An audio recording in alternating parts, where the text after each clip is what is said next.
Ya, pemirsa, untuk mengetahui kelanjutan jalannya rapat pleno Mahkamah Kehormatan Dewan, kita saat ini sudah terhubung dengan Rifai Pamone dari Gedung DPR RI. Rifai, bagaimanakah perkembangan terkini dari rapat pleno sore hari ini, Rifai? Ya, Demulia, rapat pleno yang berlangsung di ruang Mahkamah Kehormatan Dewan telah berlangsung sejak pukul 12.30 menit waktu Indonesia Barat hari ini dan berlangsung dalam 2 tahapan yang sudah dilalui oleh 17 pimpinan dan juga anggota Mahkamah Kehormatan Dewan.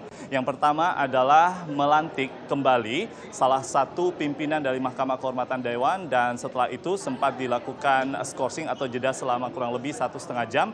Lalu mulai kembali melakukan rapat pleno pada pukul 14.30 menit waktu Indonesia Barat. 2 jam berlangsung dan kami mendapatkan informasi dari salah satu pimpinan MKD yaitu Junimat Ginsang yang pada saat keluar dari ruang MKD mengatakan bahwa 2 jam tersebut kembali terjadi perdebatan yang sangat alot khususnya antara formasi anggota dan pimpinan Mahkamah Kehormatan Dewan yang lama dengan yang baru, di mana kita mengetahui ada 7 setidaknya anggota dan juga pimpinan Mahkamah Kehormatan Dewan yang baru dan berasal dari fraksi-fraksi yang sangat utama dan diantaranya adalah dari 3 orang anggota dan juga pimpinan Mahkamah Kehormatan Dewan yang datang dari fraksi Golkar kembali mempermasalahkan beberapa hal yang sangat mendasar dan sedianya sudah ditemukan solusinya pada hari Senin dan Selasa yang lalu terkait dengan legal standing pelapor yaitu Menteri SDM Sudirman Said terkait dengan kasus yang melibatkan Ketua DPR RI Setia Novanto dan juga kembali mempermasalahkan terkait dengan pasal 5 dan juga ini merupakan legal standing dari pelapor atau pengadu kepada Mahkamah Kehormatan Dewan. Lalu mengapa hal itu bisa terjadi? Saat ini saya bersama dengan salah satu anggota Mahkamah Kehormatan Dewan Ade Mulya yaitu Supratman dari fraksi Gerindra. Pak Supratman, terima kasih banyak telah bergabung bersama kami di Metro hari ini. Sebenarnya kalau boleh didetailkan, apa yang sebenarnya menjadi perdebatan yang sangat banyak dan berlangsung selama 2 jam terakhir? Kami mendengar ini terkait kembali legal standing dan juga bukti permulaan rekaman dan juga transkrip. Ya. Jadi begini, bukan soal legal standing. Ya. Legal standing itu kita sudah selesaikan.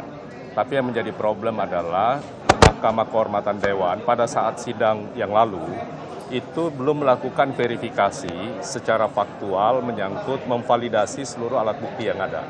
Itu yang belum dilakukan. Sehingga menjadi naif kalau kemudian kita belum melakukan verifikasi dari sisi alat bukti yang ada sebagaimana yang diatur dalam pasal 11 dari tata beracara kita di MKD, kemudian kita lakukan persidangan. Nah, oleh karena itu hampir semua sebahagian besar anggota tadi itu mempertanyakan soal itu dan akhirnya akan dibahas kembali di dalam persidangan berikut ini. Lalu diskorsing saat ini kurang lebih setengah jam. Tetapi kami juga mendapatkan informasi bahwa sebenarnya ini menjadi permasalahan terkait dengan keberadaan ahli bahasa atau sosiolinguistik yang datang pada hari Selasa yang lalu untuk menafsirkan undang-undang atau maksud kami peraturan tata beracara MKD ini di pasal 5 untuk pelapor atau pengadu dari kata dapat. Sebenarnya kan itu sudah selesai solusinya. Kami mendengar bahkan akan mendatangkan ahli tata negara. Ya, dari dulu saya juga mempersoalkan di samping dari sisi saksi ahli bahasa, kita berharap ada saksi dari pakar hukum tata negara yang bisa menjelaskan dari sisi hubungan antar kedua lembaga eksekutif maupun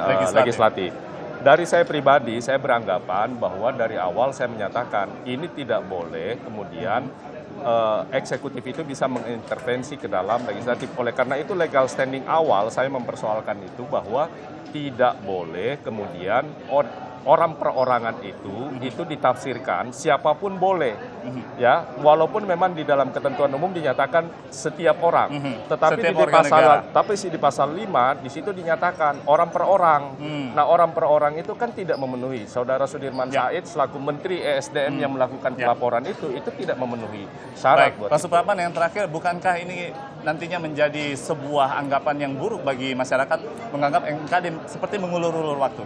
Tidak, sama sekali tidak. Kita menyangkut nasib orang, itu tidak boleh kita buru-buru. Kita betul-betul MKD harus jernih, harus objektif melihat persoalan ini, bahwa ini harus kita selesaikan seobjektif mungkin. Baik, Pak Supratman, terima kasih banyak telah bergabung bersama dengan Metro hari ini.